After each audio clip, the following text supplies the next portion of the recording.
is Creepy, a podcast dedicated to sharing the most famous, chilling, and disturbing creepypastas and urban legends in the world. Whether these stories truly happened or are simply fabrications is for you to decide. These stories may contain graphic depictions of violence and explicit language. Listener discretion is advised.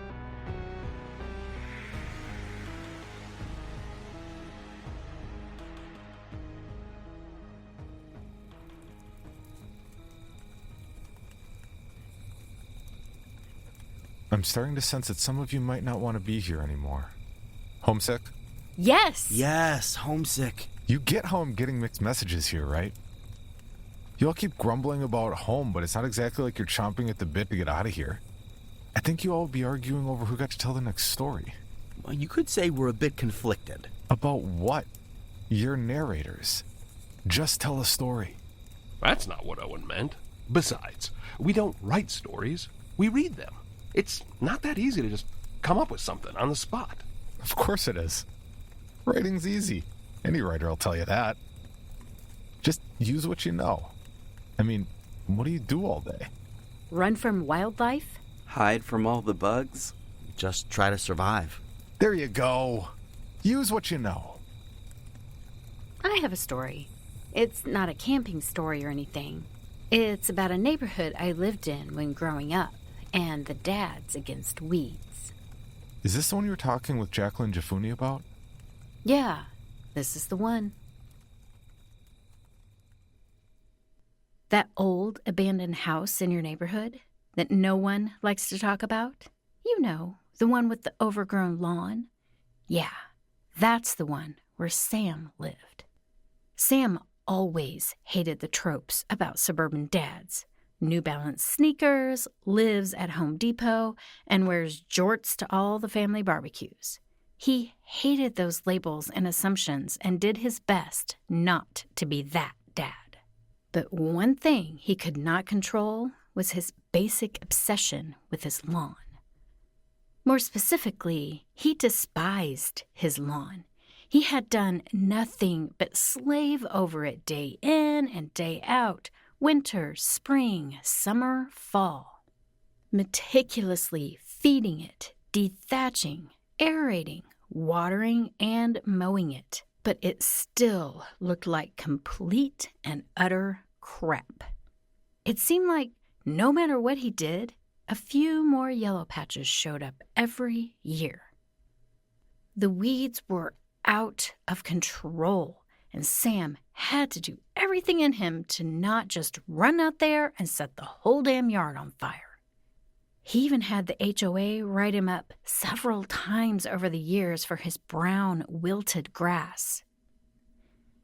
It was a slap in the face, as if these people did not see him outside watering and tending to the yard like everyone else.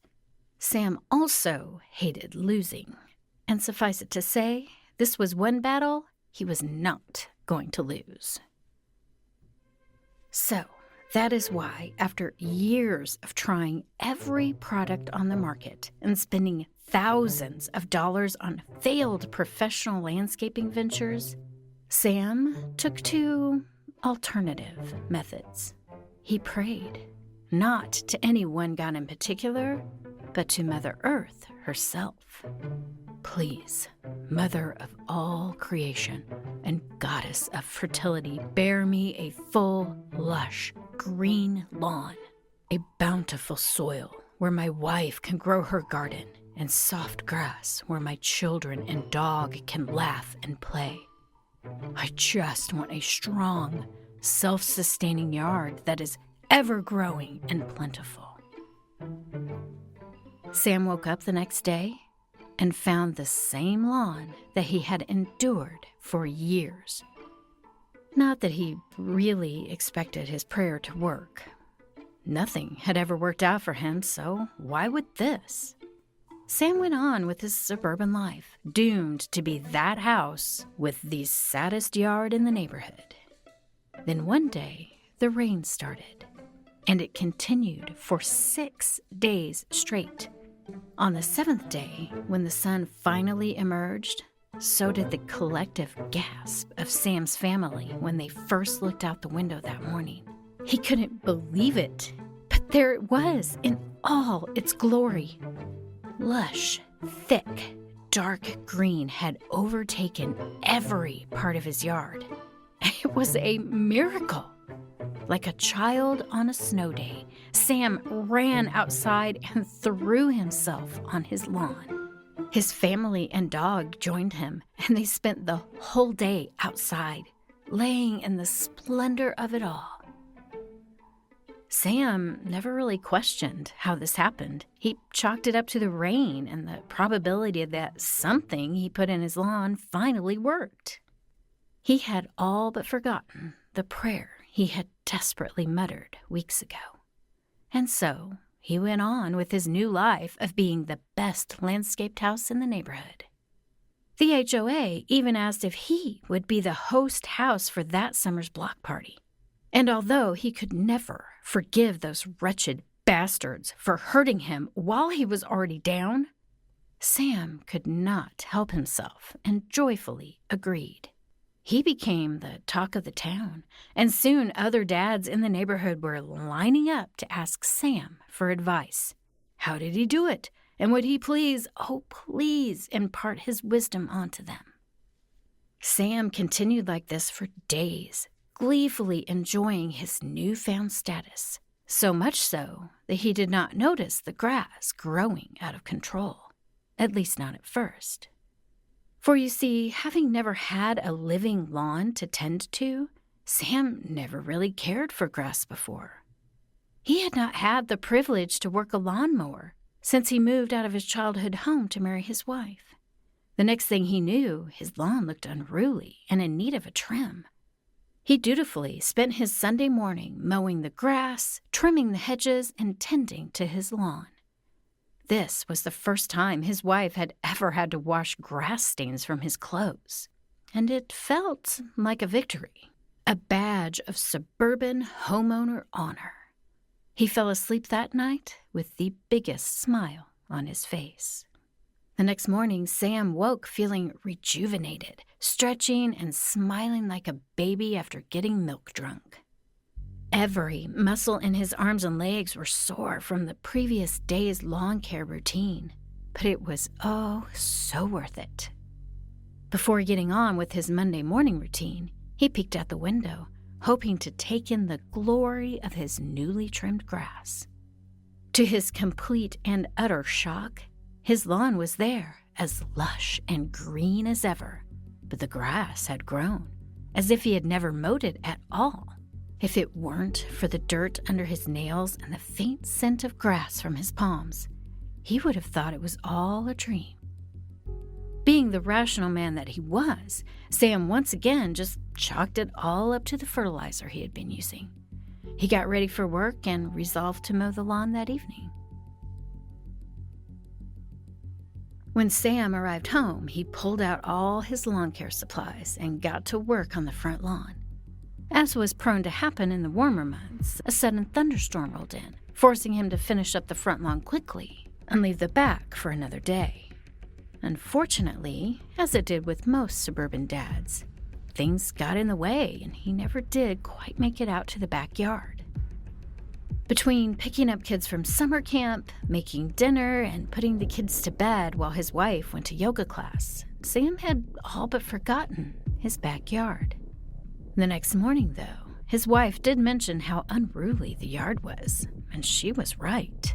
It was to the point that the poor dog got lost in the overgrown brush when she went out to pee.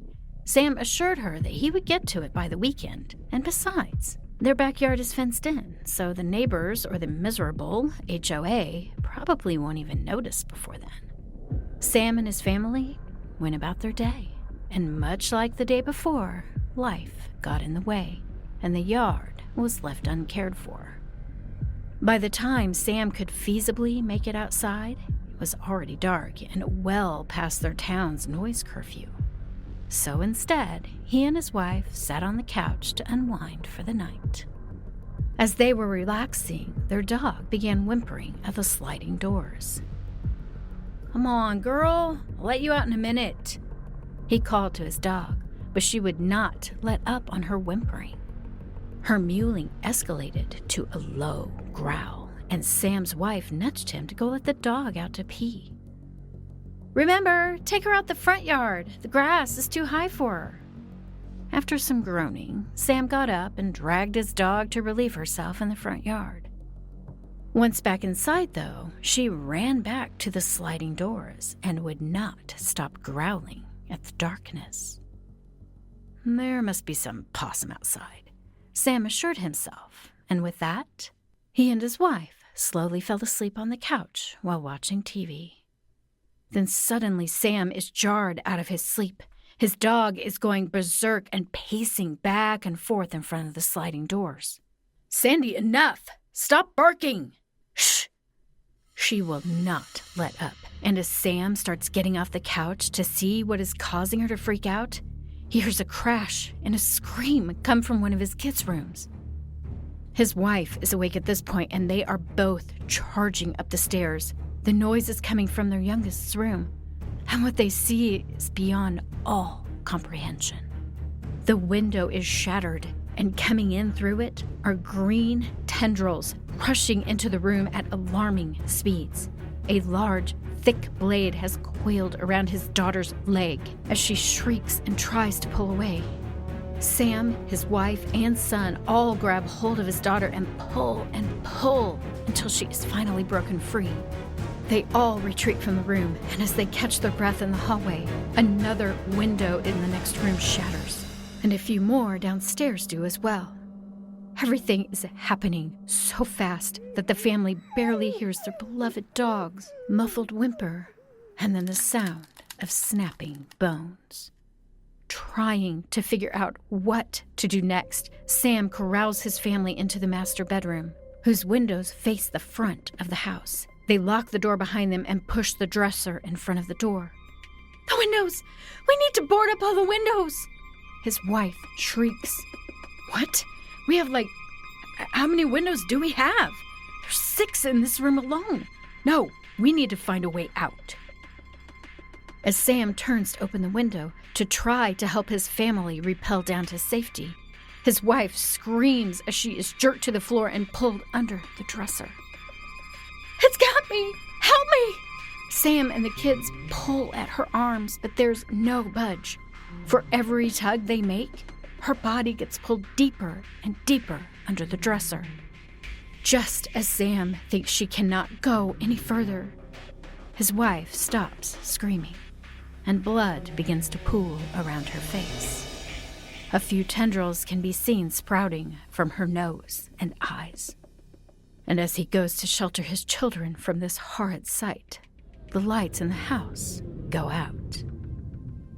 Sam holds his babies close, whispering he loves them over and over again, as one by one they are pulled from his grasp, their screams turning into muffled cries, and then deafening silence. Sam stands there, alone in the dark room, eyes shut, sniveling, waiting for his fate. He stood for what felt like hours, just waiting to feel the cool blades wrap around him and meet the same gruesome end as his family. Except that never happened.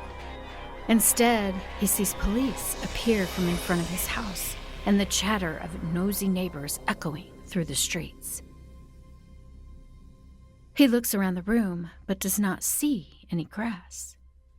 Instead, the dresser has been pulled away from the door, and where it once stood, there's just a blood-soaked carpet leading into the hallway.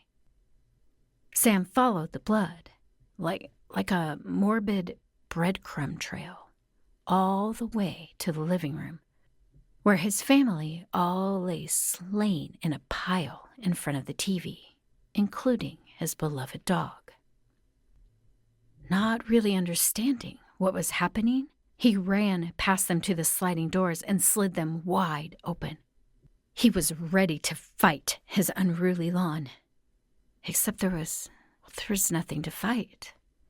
The neighbors had heard the cries coming from the house and called the police.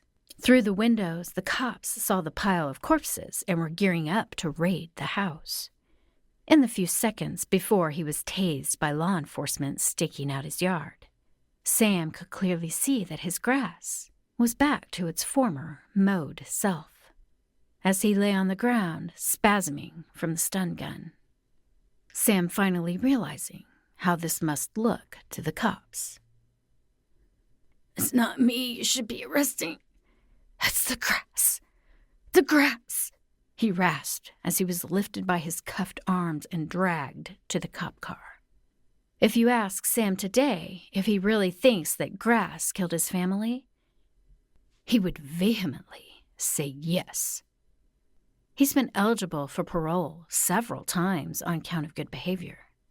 But it's been said that his denial about killing his family is the only reason he's still in prison. But the way Sam sees it, there's nothing to be in denial about. Because, he says, as I fell to the ground and laid on the grass while I was cuffed, I could clearly see one grass blade dancing in the breeze, fully soaked in blood.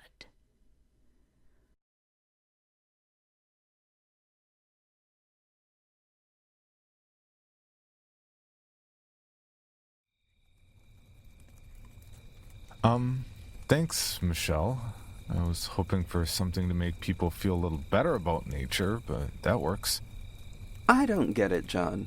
We've been out here for what feels like a lifetime, but you're barely around unless we're telling stories. Why was this whole camping trip so important to you? I told you. It's team building. Over half our team is gone, presumably home. There's gotta be more to it. It's just that... Did you all ever go camping as kids? Like in scouts or whatever? The first time I went camping or anything remotely close to it, I was 14. And ever since then, it just seems like the woods have some sort of curse for me. And at the same time, I'm drawn to them. I like nature and the solitude and the peace. But it's like I can't ever really find peace. I thought having you all out here would help me. Oh, you don't think you could have led with that instead of the white vans and the duct tape? I have literally sent you all email invites every summer for the past 4 years. Never once has anyone ever responded. Don't you check your Hotmail accounts? Not for about the last 10 years? What's Hotmail? Never mind. We don't have to do this anymore. It was just a dumb idea and way more work than I expected. John, it's okay. I mean, I despise you for the method of getting us out here, but you know we have your back. You just need to figure out a way to get in touch with us that doesn't involve 20-year-old technology. John, what happened to you when you were 14? It's a little weird. I haven't told this story to anyone since my friend David Hadley. But this is about the time my family and I went out to a place called Pan's Cove.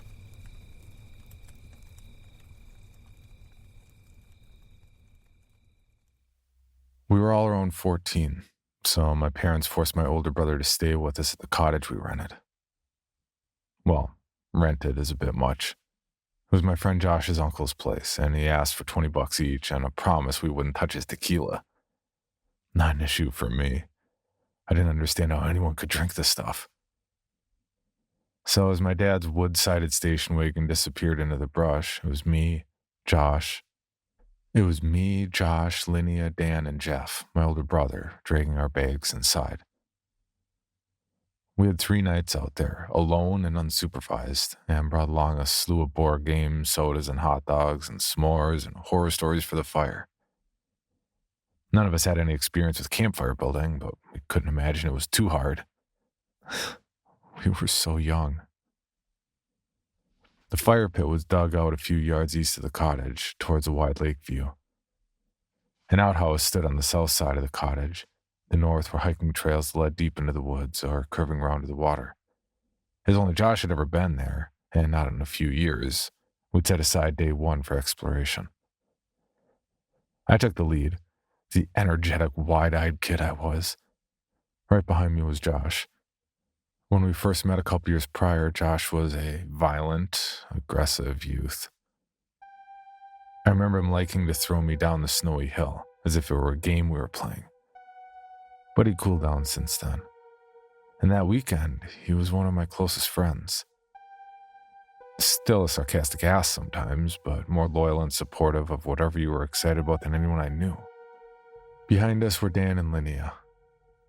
Linnea had recently started dabbling in Wicca, and when Linnea dabbled, she dabbled hard.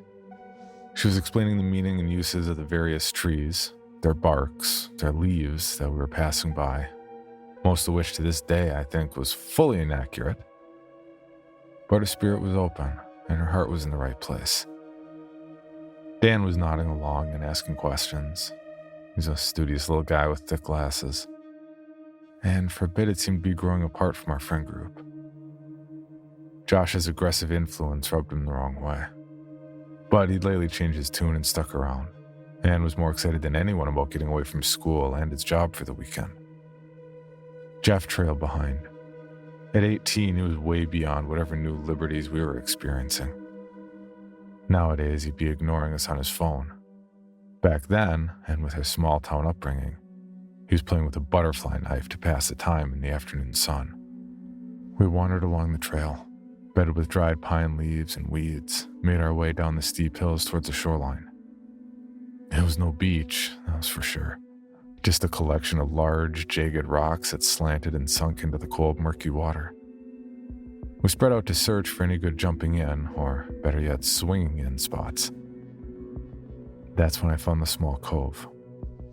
It was dry when I found it, a circle of packed mud and the bones of river life. Josh said his uncle referred to this as Pan's Cove, though it probably didn't have an official name. There was nothing really notable, but he said that when the tide comes in, the stillest, most perfect water you'll ever see fills in a perfect circle. We made a vow to see it for ourselves, before Jeff hollered at us that it was getting dark. If we were going to build a fire, we should get on it soon. We could see Pan's Cove from near the fire pit, but getting there still required the long way, as our vantage point was from atop a tall cliff. Still, we were happy we wouldn't have to trek all that way just to see if the tide had come in yet. That night we ate hot dogs over what embers we could manage to get going, as well as some roasted corn on the cob. We played Settlers of Catan, sang some songs badly, and had a really fantastic time under the stars. To this day, it's one of my favorite memories. But things quickly changed from there. The next morning, Linnea was out on the front porch of the cottage before any of us had woken up. While Jeff got the gas stove hooked up, I went out to check on her. She said it was just too hard to sleep out here with all the crickets and birds and hadn't managed to get much shut-eye at all. But it was nothing to worry about. She was fine. And she did seem fine. A calm smile was plastered on her face, and she hugged her knees to her chest in a relaxed fetal position. But there was something dreamy in her eyes that I couldn't put my finger on, and it unsettled me. Still, the day continued on. Gray clouds were rolling in, which we knew was a risk for one of the days when we picked the weekend. So we stuck around inside and played cards and ate canned foods. Around 4 or so, Jeff found the tequila Josh's uncle had warned us to stay away from. We thought it was some fancy vintage, something expensive. But this was not what he found. It was a giant keg stored in back of the pantry, sloshing with gallons of tequila. Josh's uncle was a truck driver and often delivered huge hauls of booze. Jeff opened up the nozzle and poured out a shot for himself, despite my protests. He threw it back, cringed hard, and coughed and laughed. Apparently, it was some filthy stuff. Like it spilled into the bottom of the truck and Josh's uncle had collected it. He offered me some, but I refused. I'd seen the horrible reaction my brother had to it. Why should I try it? Jeff shrugged and moved on to Josh, who stared at the large keg in deliberation. I reminded him we promised his uncle we wouldn't, but he made the valid point that there was no way his uncle would notice anything being missing from this huge supply. Josh stepped forward and took a small shot from Jeff and drank it with a severe hiss of pain and pleasure. Jeff slapped his back and laughed. Dan and Linnea took some as well. I could see the concern and fear in their eyes, but they pushed through anyway. I watched from the table, shuffling the cards, waiting for another game to start up. I was worried they were going to make themselves sick. That wasn't the kind of cottage weekend any of us were looking for. But eventually they all came back to the kitchen table, a little wobbly, and we started up another hand just as the thunder began to rumble outside. As the night went on and the storm grew louder, we started trying to scare each other. It started with Josh disappearing for a chunk of time, only to leap out from the front closet when we went to check on him. He really fucking got me. It was humiliating how high I screamed. But we laughed it off. No damage. Then we all agreed to make up some scary, true story about some murders that happened at this very cottage to tell Dan when he got back from the outhouse. He didn't buy it, but I could tell our tale of horror was working on him. Honestly, it was working on all of us. When Linny had to go upstairs to get her meds, she asked Dan to go with her because it was so dark. Jeff was drinking in the corner, and Josh was gone again. So I went wandering through the cottage, ready and alert for whatever tricks he might have had up his sleeve. Instead, I opened the door to his room and accidentally found him changing. I jumped and apologized profusely, but he laughed and said it was fine. He was standing there in his boxers, just talking like it was nothing. About what we were going to do tomorrow, about the most recent game of slap he should have won. I told him I needed to grab some water and asked if he wanted any too. He said he was fine and be out in a bit, so I ran off more like it. I reached the kitchen again and got myself some water. My brother called out for me to pass him some chips, and I did it on autopilot. I sat there as he reminisced about when he was our age and all the shit he got up to with his friends. But how he never saw those people anymore, not since they graduated. But this was nice, being able to experience it secondhand. He wished we could stay here even longer. I started to wonder what was taking Linnea and Doug so long. So I stood up and walked up the stairs to the landing and called for him. Nothing. I approached her room and knocked. I could hear sniffling from inside. Not wanting a repeat of Josh's room, I called out again. Just as I did, Linnea opened the door inches from my face and I stepped back. She looked at me with those dreamy eyes and contented smile, and I asked if everything was okay. She said everything was fine, asked if there were still Pringles left, and floated by and back downstairs. Dan was on the bed wiping his eyes. He put his glasses back on and looked up at me. I didn't want to sound like a broken record of checking in, so I just said, "Hey." He snickered, then, for reasons I still don't understand, he asked me if I still watch Disney movies.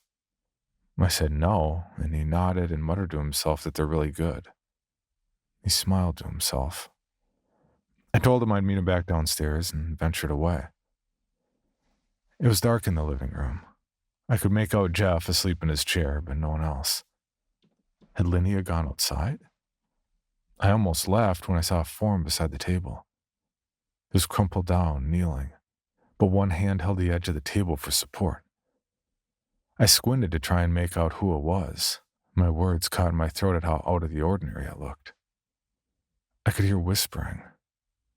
So slightly from that shadow, words were being spoken. I knelt too and finally could see it was Linnea. She was whispering to Josh, who sat with his legs crossed and head slightly bowed underneath the table.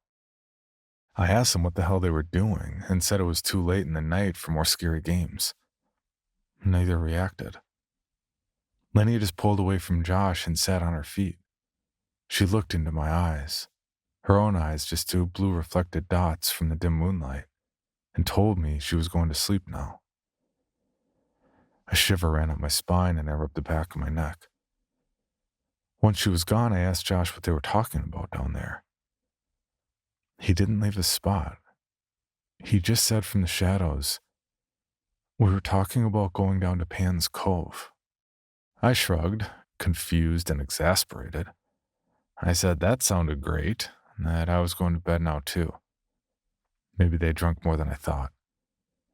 Josh didn't move more than an inch as I retreated out to my room and closed the door behind me.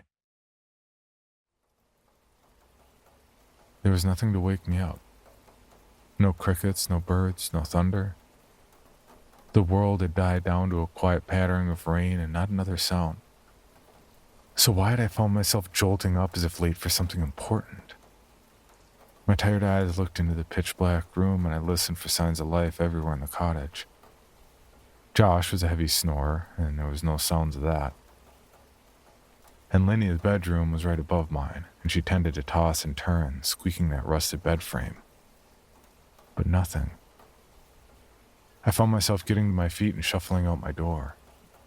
My initial instinct was to search outside, but I wasn't sure why when Josh's room was right beside mine. I opened his door again and cautiously peered through the crack. His bed was empty. I quietly called his name, then began to move to the other rooms. Jeff was still passed out in his chair, but every other room was bare and silent. Not a sign of my friends. I shook my brother, told him what was going on, but he just groaned and weakly waved me off. He was too messed up to move. So I grabbed a flashlight from near the door and went out into the rain. It was a pleasant trickle. To feel, to hear, everything. The slight cool in the warm night would have been perfect in other situations. As I walked through the grass, I realized I hadn't put on any socks or shoes. The wet grass slid between my toes, tickling me. It was so beautiful. I shook my head. I couldn't enjoy this. I couldn't relax when I had no idea if my friends were hurt or in danger. Though they likely weren't. There was the outhouse, there was the attic. Why didn't I check those? Why was I walking so directly to the cliff overlooking the water? No, not the water. In the center of Pan's Cove, that tiny inlet, I saw 3 heads bobbing above the most still water I'd ever seen. Not a ripple emanated from their movement together, and they were moving, swaying, dipping, jumping, laughing. So carefree. So pure. The sound of their joy echoed out and up to me, and it was just as crystal clear and untouchable as that water. I wanted to laugh like that. And there was room. Room for me. And so I stepped. The blast of air in my face woke me from my stupor as I fell. But it was much too late. The rushing wind deafened me and I spun and tried to grab onto the cliff beside me to slow the fall, but nothing caught until the sickening crunch as I hit the rocks. The pain shot through my right leg and up into my pelvis as I writhed in anguish. I slapped the cold stone beneath me and tried to raise myself up, but only felt more pain. This time, and I let out a scream. My knee was a mess of blood and pulp, and above it, thick bones stuck out, a wild white in the moonlight. My foot was spun the wrong way around. No, both feet, pointing out like some sickening circus trick. I cried for my brother, for anyone, and rolled onto my back. I didn't know what I was supposed to do. I didn't know what was happening. Josh called my name. I rolled my head to the side and saw them. All 3 watching me from the water of that perfect circle, waiting. Josh's hair was matted down, and he was smiling. Such a simple smile. He was a kid. He was my friend. And he wanted to play in the water with me. One shaking hand inched forward and I grabbed the edge of the stone and pulled myself towards my friends. Just 4 friends, all so happy, in water that didn't ripple, not even from the sprinkle of the rain above. My other hand reached forward, and I saw that it too was disgustingly mangled. But I didn't stop. Dan smiled, his face much more like a child without those glasses, which helped him read and learn and work and stress, but he didn't need them anymore. My exposed bones scratched against the rock as I dragged my body closer. I was so close. Linnea's eyes were all of our eyes then. They reflected the moonlight and the second star to the right and straight on till morning. And it was perfect. My bone caught the edge of the stone and pulled and ripped another scream from me as everything went black. My brother apparently found me shortly afterward. He called the hospital and I was airlifted out and barely survived the amount of blood I lost. But the tide had gone out by the time anyone arrived. And Pan's Cove was empty.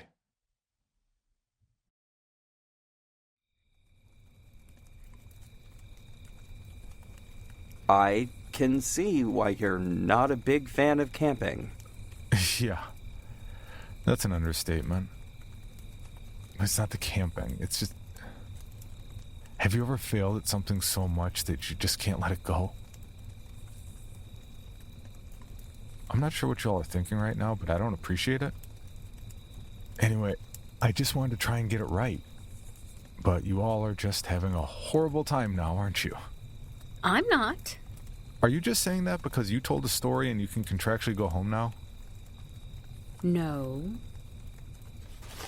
Here's a map back towards town.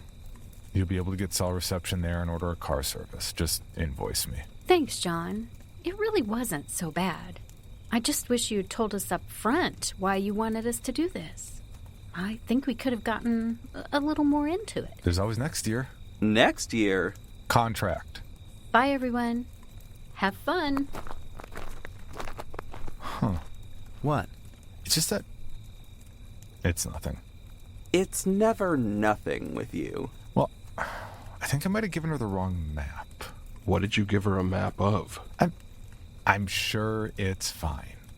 I mean, a map's a map, right? How many different kinds of maps could there be? Eventually there's going to be one that works in the wrong place, right? That's not a thing that's ever happened in history, ever. Go help her out, John. Why do I always have to be the one to help people? You'll just blame me for killing them when I get back. No, we won't. Probably. Just go help her. Fine. Michelle, wait up.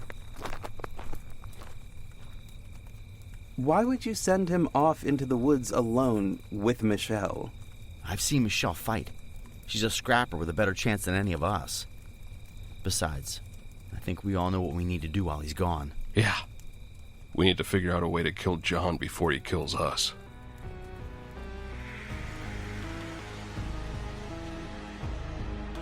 For more information on this podcast, including how to submit your own story for consideration, please visit creepypod.com. You can also follow us at Creepypod on social media and YouTube. All stories told on this podcast are done so through Creative Commons share-alike licensing or with written consent from the authors. No portion of this podcast may be rebroadcast or otherwise distributed without the express written consent of the Creepy Podcast production team and the story's author.